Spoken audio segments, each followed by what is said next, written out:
ఆ రోజు ఎన్నికల్లో ఓడిపోయినప్పుడు పట్టు వదిలిపెట్టకుండా మళ్ళా ఇదే నియోజకవర్గంలో పట్టు సాధించాలని కష్టపడి మీ అందరి అభిమానం చూరుకొని ఈరోజు ఒక విధంగా చెప్పాలంటే మంచి నియోజకవర్గాలు గాజువాక అదే మరికి 95,000 మెజారిటీ అక్కడ.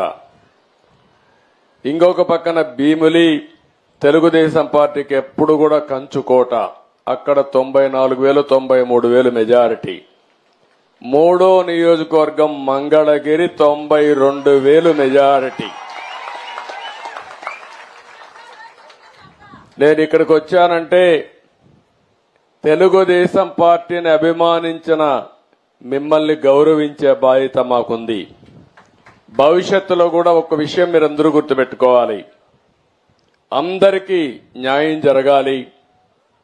ఆ న్యాయం జరగడానికి తోడ్పాటునిచ్చినటువంటి నియోజకవర్గాలు గాని, గ్రామాలు గాని, వర్గాలు గాని తెలుగుదేశం పార్టీ సేవ చేయాల్సిన అవసరం ఉంది.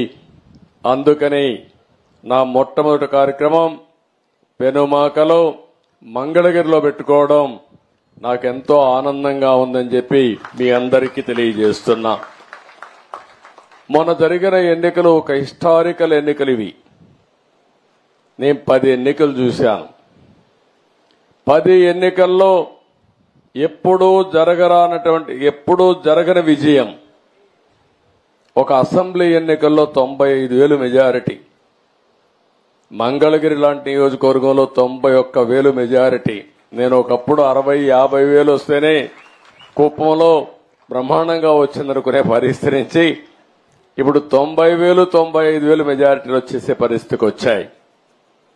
దీనికంతటి కారణం ఒక్కసారి మీరు ఆలోచించుకుంటే, రాజకీయ విశ్లేషణ చేస్తే 5 సంవత్సరాలు పరిపాలన ఒక పీడ కళ, రాష్ట్రాన్ని పట్టి పీడించి ఎన్ని ఇబ్బందులు కలిగి